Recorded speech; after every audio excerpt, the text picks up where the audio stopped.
Εσύ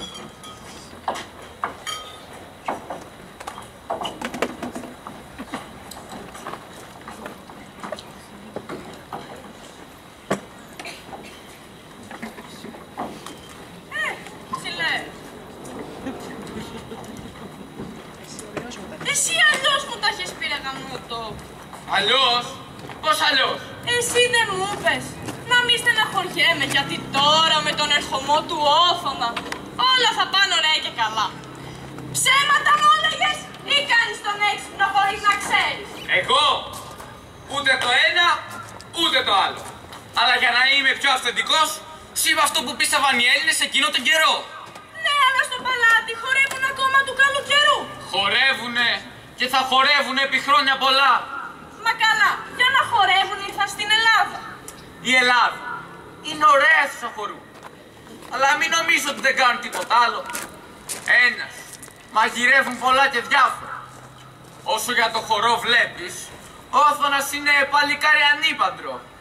Κατάλαβα. Ποια μαμά δεν θα τον ήθελε για γαμπρό, έτσι. Ακριβώς. Και ο αντιβασιλέας μας ο Άρμαντσμπεργκ, ο καημένος, έχει 3 κόρες της Παντριάς. Πόπο, έννοιες. Και χόρευε ο Όθωνας με τις κόρες του. Πιστεύω ότι κάτι μπορεί να γίνει.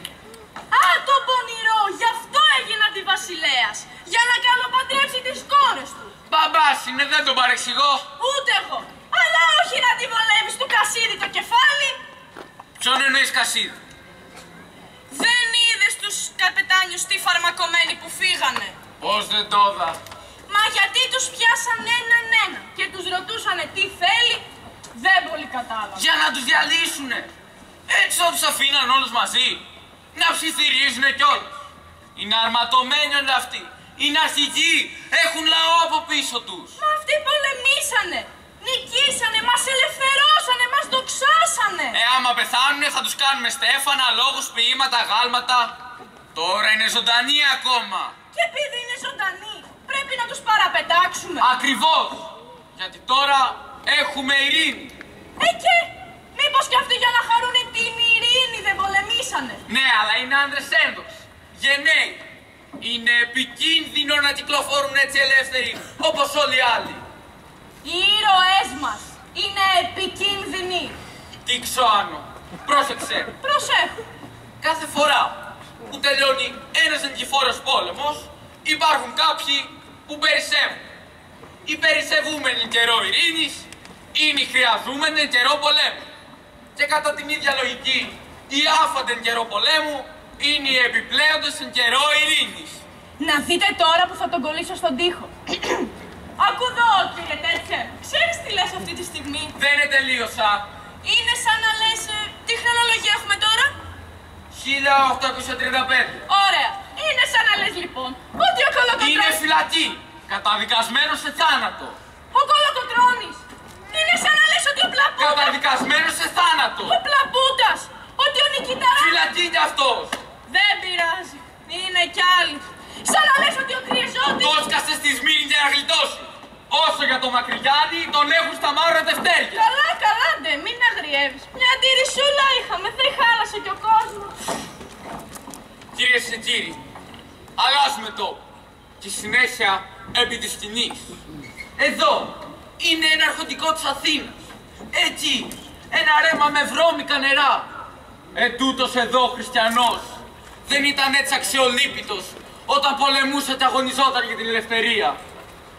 Οι καλεσμένοι στο χώρο είναι, ας σας το πούνε καλύτερα ίδιοι, που όπως το διαπιστώσετε είναι και λαλίστατοι.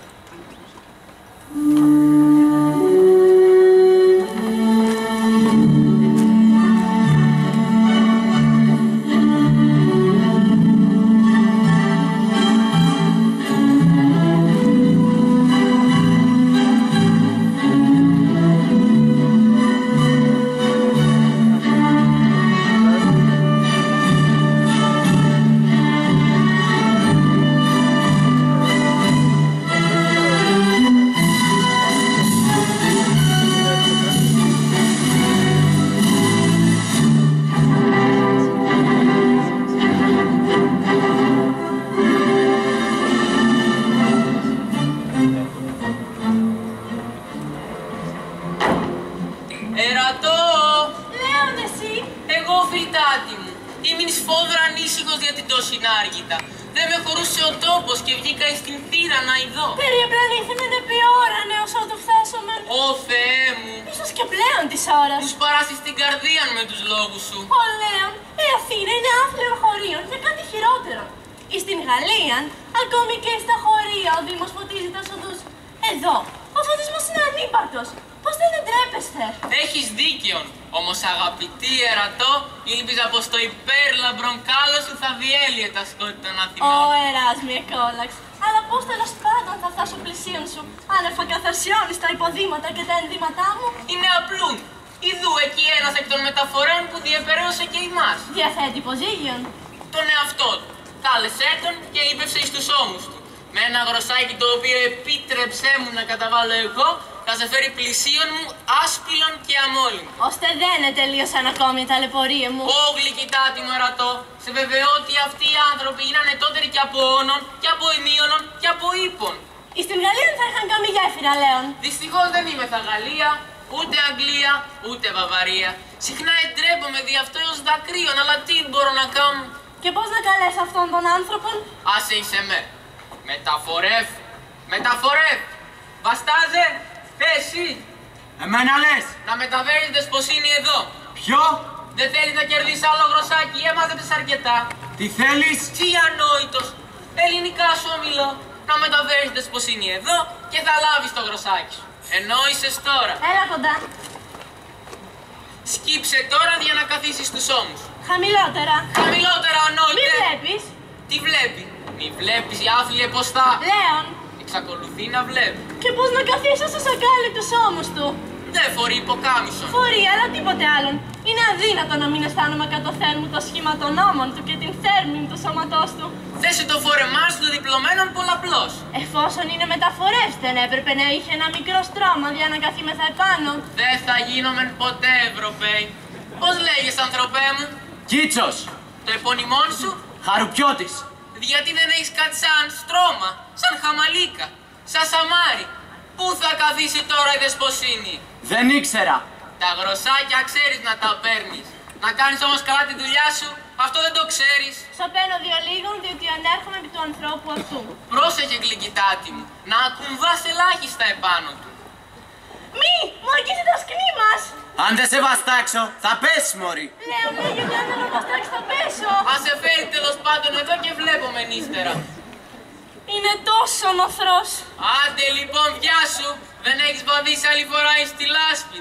Ή μήπως σε μεγάλωσες εις την Βιέννη. Στο Μεσολόγγι. Στο Μεσολόγγι είπε. Ναι αγαπητή μου, Ελπίζω τουλάχιστον να μην ήταν εκεί κατά την πολιορκία. ήσου εκεί κατά την πολιορκία. Ήμουν. Ω Λέων, εις ποιον άνθρωπον εμπιστευόμεθα την μεταφορά μου. Αυτός και οι ομοίοι του έφαγαν τότε γάτες, σκύλους, ποντικούς. Υπάρχουν φήμε ότι η ανθρωποφαγία γίνεται και απεκρύβει. Μην εκλέγεις τα χείριστα αγαπητή μου. Ίσως αυτό ήταν από τους πονηρούς εκείνους που είχαν αποκρύψει τροφάς και ζητήσονται ευπρεπώς. Γιατί αλήθεια δεν δώσατε τόση φήμη σε αυτή την πολιορκία. Έγιναν τόσα έσχη και αγριότητες με αυτά σας εξόδους και τα ολοκαυτώματα. Εγώ, που διέμενα εις το εξωτερικόν, μπορώ να σε διαβεβαιώσω ότι η ευρωπαϊκή κοινή γνώμη τα χαρακτήρισε αυτά ματέας θυσίας βαρβάρων. Μόνο λίγοι θερμόαιμοι φιλελεύθεροι ενθουσιάστηκαν και έκαναν τόσων θόρυβων. Όλα θα λησμονηθούν αγαπητοί μου. Ήδη έχουμε αρχίσει να ομιλούμε πολύ ολίγων για όλα αυτά. Ίσως να ήσουν αναπόφευκτα, δεν λέω, αλλά δεν είναι πράγματα για να υπερηφανεύεστε επιπλέον. Θα ξεχαστούν όλα συν το χρόνο. Ή μπορώ να σε διαβεβαιώσω. Το ελπίζω. Ω αγαπητοί μου, τι παράληψη ασυγχώρητος. Ξέχασα να σου αναγγείλω των νέων εκείνων που θα έκανε και αυτή την Αφροδίτη να δακρύσει από χαρά. Υπέρ μου λοιπόν. Όθον ο αγαπητός μας βασιλέας θα μεταβεί εντός των ημερών εις Βαβαρία για να συναντήσει την εκλεκτή της καρδίας του. Θα λιποθυμίσω. Θάρρος αγαπητή μου. Ερατώ, σε βλέπω στην ακολουθία της βασιλίσσης. Μήπως εγώ δεν σε βλέπω αυλικών και ανώτερον ακόμη. Νομίζω ότι είναι πλέον καιρός. Αρκετά είναι έκτη με τους τουρκοφάγους και άξες τους παλικαράδες που δεν γνωρίζουν ούτε γραφή ούτε ανάγνωση. Μα τι κάνει αυτός ο άθλιος, γιατί αργεί? Η οκνηρία του είναι απερίγραπτη. Τι λέγαμε? Α, ναι, ίσο και εσύ στην τελευταία μας λυκνητεξίωση. Πες μου ειλικρινά, δεν αισθάνθησε ντροπή για τον τόπον αυτόν? Μη μου το ενθυμίζεις. Η ατμόσφαιρα είναι το πνιγερά από τα χνότα των σκορδοφάγων ηρών σας. Οι πρέσβεις και οι ξένοι αξιωματούχοι ίστανται όλες τα παράθυρα για να δυνηθούν να επιζήσουν. Αν ήξερες πόσο με αποκαρδιώνουν όλα αυτά. Προχώρη λοιπόν. Σε μένα ομιλείς. Και στον βαστάζον, γιατί δεν προχωρείς? Δεν προχωρεί. Σε διατάσσω να φέρεις αμέσως τη δεσποσίνη εδώ. Δεν τη φέρνω. Λέων, είπε δεν με φέρνει. Τι είπες, Ελέινε? Είπα, δεν τη φέρνω. Βοήθεια! Βοήθεια! Ιδού, αρνείται να τη φέρει. Θα είναι ληστής μας αλλά κοίτης